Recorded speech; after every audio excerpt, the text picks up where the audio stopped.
Okay doctor. இப்போ வந்து ஒரு குழந்தை பிறந்த உடனே பஞ்சபூதங்கள் சேர்றதால தான் வந்து அந்த குழந்தைக்கு உயிர் வருதுன்னு சொன்னீங்க. இது தெளிவாக புரியுது.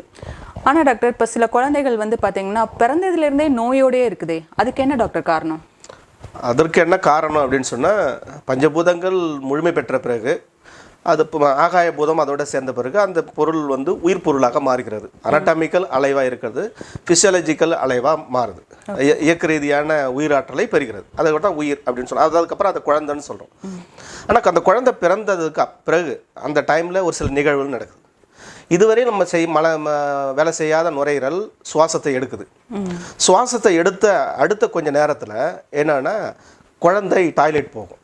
கருப்பு மலம், கருப்பாக அதை தாயோட வயிற்றுக்குள்ளே இருக்கிற பொழுதே வளரும்பொழுது உள்ள அந்த எசன்ஸ், அது இருக்க கழிவுகளை எல்லாமே என்ன பண்ணும், அது மலக்குடலில் சேமிக்கப்படும். அதன் பிறகு என்னன்னா அது கருப்பு மலம் போகும். கருப்பு மலம் போகுது அப்படின்னா என்ன அர்த்தம்னா, இந்த உலகத்தில் முக்கியமான செய்தி இப்போ நான் சொல்ல போகிறது என்னென்னா, இந்த உலகத்தில் என்னென்ன பாக்டீரியா வைரஸ் இருக்கிறதோ அவைகள் அனைத்துமே ஒரு குறிப்பிட்ட அளவு ரேஷியோவில் மலக்குடலில் இருக்கும். அதாவது லார்ஜ் இன்டெஸ்டைனில் இருக்கும், மலக்குடலில் இருக்கும். இப்போ ஹெப்பாட்டிட்டிஸ் வைரஸ் அதிகமாக எங்கே இருக்கணும், லிவரில் இருக்கும். ஆனாலும் அதிலிருந்து ஒரு சிறு பகுதி மலக்குடலில் இருக்கும். இப்போ சார்ஸ் வைரஸ் எங்கே இருக்கணும், நுரையீரலில் இருக்கும்.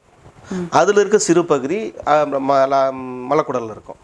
இப்போ டியூபர்குலோசிஸ் பாக்டீரியா இதுவரை கண்டுபிடிச்சது எதுவோ அவைகள் அனைத்தும் இதுவரையிலும் இதுக்கப்புறம் கண்டுபிடிக்க போகிறதும் அவைகளும் எங்கே இருக்குன்னா லார்ஜ் இன்டெஸ்டைனில் ஒரு குறிப்பிட்ட அளவு அதில் ஒரு ரேஷியோ இருக்கும். ஆகவே இது இப்போ என்ன ஆகும் அப்படின்னா, அந்த குழந்தை பிறந்ததும் அந்த கருப்பு மலம் போன பிறகு நம்ம உடம்புக்குள்ளே இருக்கிற பாக்டீரியா வைரஸோட ரேஷியோ சீராக அமையும். இப்போ ஹெப்பாட்டிட்டிஸ் வைரஸ் இப்போ தான் அங்கேருந்து ஒரு கோடு வேர்டு மாதிரி எல்லாமே டிரான்ஸ்ஃபர் ஆகும். எல்லா உறுப்புகளும் அதனுடைய பாக்டீரியா வைரஸ் அந்தந்த உறுப்புகளை ரீச் ஆகும். இப்போ ரீச் ஆகிடுச்சு அப்படின்னு சொன்னால் ஒவ்வொரு உறுப்புகளும் இயக்கத்திற்கு உட்படும், சீரான இயக்கத்துக்கு உட்படும். சீரான இயக்கத்துக்கு உட்பட்ட பிறகு அந்த குழந்தை ஆரோக்கியமான குழந்தை. அப்போ எந்த குழந்தை பிறந்ததும் எவ்வளவு சீக்கிரமாக அந்த கருப்பு மலம் வெளியேறுதோ அந்த குழந்தை மிகவும் ஆரோக்கியமாக இருக்கிறது. அந்த குழந்தைக்கு உடலில் இருக்கக்கூடிய நோய் எதிர்ப்பு சக்தி திடமாக இருக்கிறது, பாக்டீரியா வைரஸோட ரேஷியோ திடமாக இருக்கிறது, சரியான அளவில் இருக்கிறது அப்படின்னு அர்த்தம்.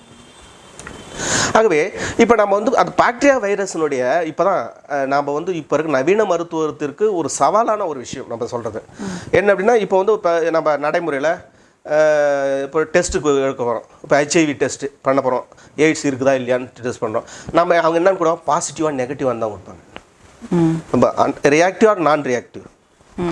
நம்ம அந்த பாக்டீரியா அந்த HIV வைரஸ் என்னுடைய உடலுக்கு பாதகமாக இருக்குதா சாதகமாக இருக்குதான்னு தான் கொடுப்பாங்க.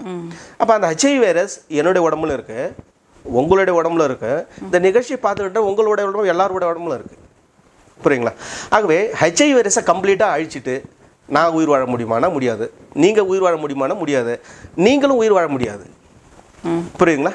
அப்போ சார்ஸ் வைரஸ் என்னோட இடத்துல இருக்குது, உங்களுடைய உடம்புல இருக்குது, எல்லாருடைய உடம்புல இருக்குது. இப்போ சார்ஸ் வைரஸ் எல்லாத்தையும் அழிச்சிட்டு நம்ம உயிர் வாழ முடியுமானா நுரையீரல் வேலை செய்யாது. நம்ம உடம்புல இருக்க டிபி உண்டு பண்ணக்கூடிய டியூபர்குலோசிஸ் பாக்டீரியாவை கம்ப்ளீட்டாக அழிச்சிட்டு உயிர் வாழ முடியுமா அப்படின்னா உயிர் வாழ முடியாது. ஆகவே இந்த பாக்டீரியா வைரஸ் நம்ம உடம்புக்குள்ளே ஏதோ சில வேலைகள் இருக்குது.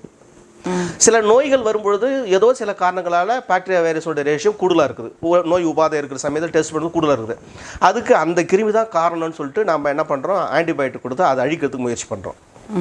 நாம் என்ன நான் மெட்டீரியல் சயின்ஸ் என்ன சொல்லுது, பயோ மெடிசன் என்ன சொல்லுது அப்படின்னா, ஏதோ சில காரணங்களால் உடம்புக்குள்ளே சில பாக்டீரியா வைரஸ் ரேஷியோ மாறுபடும் பொழுது ஏதோ ஒரு சில பாக்டீரியாவோ இல்லை வைரஸோ கூடுதலாகிற சமயத்தில் ஏதோ ஒரு சில பாக்டீரியா வைரஸ் உடம்புக்குள்ளே குறையுதுன்னு அர்த்தம். அது ரேஷியோவிலேருந்து மாறுபடுகிறது குறையுதுன்னு அர்த்தம். அது குறையிற பாக்டீரியா வைரஸை நீ சரி செய்தாலே அந்த ரேஷியோ சரியாயிட போகுது இல்லையா? அதான உண்மை. இப்போது இதுக்கு சின்ன உதாரணம் என்ன அப்படின்னா, ஒரு கிராமம் இருக்குது. ஒரு கிராமத்துக்குள்ளே உள்ள மக்கள் அனைவரும் ஒரு 2000 பேர் 3000 பேர் இருக்கிறாங்கன்னு வச்சுக்கோங்க. இப்போ 2000 பேர் 3000 பேர் வசிக்கிற ஒரு கிராமத்துக்குள்ள அந்த கிராம மக்களுக்கு வேண்டிய உணவு ஒரு ஒரு ஹெக்டேர் கணக்கில் ஒரு 10 ஹெக்டேர் நிலம் இருந்தால் போதும். அவங்க ஆடு மாடுகள் வச்சுருப்பாங்க கால்நடைகளுக்கு. அதன் மேய்ச்சல் நிலம் ஒரு 5 ஹெக்டேர் நிலம் இருந்தால் போதும். அல்லது அதுக்கு மற்ற வீட்டில் இருக்கிற விலங்கினங்கள், நாய், அதுக்கப்புறம் எலி, அதுக்கப்புறம் வயலில் இருக்கக்கூடிய எலி, பாம்பு, இதெல்லாம் இத்தனை தான் இருக்கணும். இப்போ காகம் அப்படின்னா காகம் வந்து 100 காகம் இருந்தால் போதும் இருக்கிற அது ஈக்கோ சிஸ்டம். அது சரியாகணும்னா அது இவ்வளோ ரேஷியோவில் இருந்தால் புரியணும். இப்போ பாம்பு எண்ணிக்கை அதிகமாகி போச்சு, என்ன ஆகும்?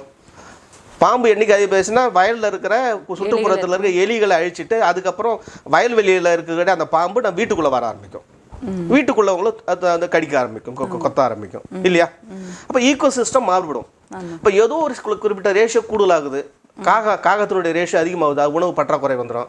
நீ எந்த பொருளையுமே எடுத்து போய் வெளியில் காய வைக்க முடியாது, வெயிலில் உலர்த்த முடியாது. ஆட்டோமேட்டிக்காக அது வந்து காக்கா எல்லாத்தையும் எடுத்துகிட்டு போயிடும். அப்போ அந்த ஈக்கோ சிஸ்டம் சரியாக வந்து பராமரிக்கப்படணும். பராமரிப்புனா நம்ம உடம்புல இருக்க பாக்டீரியா வைரஸ் ரேஷியோ எல்லாமே சீரான அளவில் இருக்கும். ஏதோ ஒன்று கூடுதலாகுதுன்னா என்ன அப்படின்னா ஏதோ ஒன்று குறையுதுன்னு அர்த்தம். அது குறையிறத நம்ம சரியாக இது பண்ணோம் அப்படின்னா ஆட்டோமேட்டிக். இப்போ உதாரணத்துக்கு என்ன அப்படின்னா உடம்பு ஹீட் ஆகிடுது. உடம்புன்னா அதாவது ஜீரண கோளாறு வந்து டிசென்ட்ரி மாதிரி போகும் ஒரு சிலருக்கு. அது மாதிரி போகுதுன்னா உடம்பு ஹீட் ஆகிடுச்சு அப்படின்னா கல்லீரல் ஹீட் ஆகி மஞ்சக்காமலை உண்டாக்கும். இதுக்கு நம்ம என்ன செய்கிறோம்? இப்போ ஹீட் ஆகாமல் இருக்கிறதுக்கு வயிற்றை சுத்தப்படுத்துறதுக்கு மற்ற வேலையை பண்ணாலே அது ஆட்டோமேட்டிக்காக பண்ணும். அந்த மாதிரி இருக்கிற சமயங்களில் இதில் நம்ம குடலில் இருக்கிற காக்சிக் பேசிலினம் பாக்டீரியாக்கள் ரேஷியோ கூடுதலாகுது. நான் என்னுடைய அனுபவத்தில் என்னோடய ஆராய்ச்சியில் நான் இறுதிப்படுத்தியிருக்கிறேன். இப்போ காக்சிக் பாக்டீரியா வகைகள் அந்த பாக்டீரியாஸ் வந்து கூடுதலாகும் போது என்னன்னா வெப்பம் லார்ஜ் இண்டஸ்ட்ரியில் வெப்பம் அதிகரிக்கிற சமயத்தில் காக்சிக் அந்த பேசிலினம் சம்மந்தமானது அந்த பாக்டீரியாஸ் வந்து அளவு கூடுதலாகுது. அது கூடுதலாகிற சமயத்தில் என்ன ஆகுது அப்படின்னா லிவரோட இப்போ ஹெப்படைட்டிஸ் வைரஸோட ரேஷியோவை மாறுபட செய்கிறது. இப்போ இதுக்கு எதுக்கு ட்ரீட்மெண்ட் கொடுக்கணும்? மஞ்சக்காமலை வந்துடுதுன்னா அதுக்கு ட்ரீட்மெண்ட் இல்லை. இந்த காக்சிக் பேசிலின் பாக்டீரியாவுக்கு இதுக்கு ட்ரீட்மெண்ட் கொடுத்தாலே அது சரியாயிடும். இது வேறு விதமான அணுகுமுறை. இப்போ அது இப்போ ஹெப்படைட்டிஸ் வைரஸ் லிவர் வந்து சிரோசிஸ் ஆகுது, லிவர் வந்து வீங்குது அப்படின்றதுக்காக நாம் வந்து லிவரை போட்டு தோண்டிட்டு இருக்கிறத விட நம்ம இது மாதிரியான அணுகுமுறையில் சரி பண்ணலாம். இது ஒரு மாற்று கருத்தும் இல்லை, சரியான கருத்து. பிறகு நம்ம ஆராய்ச்சிகள் இது சம்மந்தமான ஆராய்ச்சிகளாக இருக்கணும். அப்போ ஏதோ இப்போ நம்ம வந்து பாக்டீரியா வைரஸ் ஏதோ ஒன்று கூடுதலாயிடுச்சு குறைவாயிடுச்சுன்னா அதுதான். ஆகவே அந்த குழந்தையோட கருவில் இருக்கிற சிசு தன்னுடைய பாக்டீரியா வைரஸோட ரேஷியோ சீராக அமையும். அப்படி சீராக அமையாத ஒரு குழந்தை தான் ஆயுசு முழுக்க அது வந்து குறிப்பிட்ட காலகட்டங்கள் வரையிலும் சளி தொல்லைகள் அது இதுன்னு பல விதமான நோய்களுக்கு உட்பட்டதாக இருக்கு. அதுக்கு கருவிலேயே அந்த குழந்தை ஆரோக்கியமாக வளர வேண்டும். இதுதான் பேசிக் கான்செப்ட், இதுதான் அது தீர்வு. இப்போ வந்து ஒரு நோய்க்கு குணப்படுத்துறதை விட நோய்க்கான காரணத்தை கண்டுபிடிச்சு குணப்படுத்தணும்னு சொல்ல வரீங்க. ஆமாம்.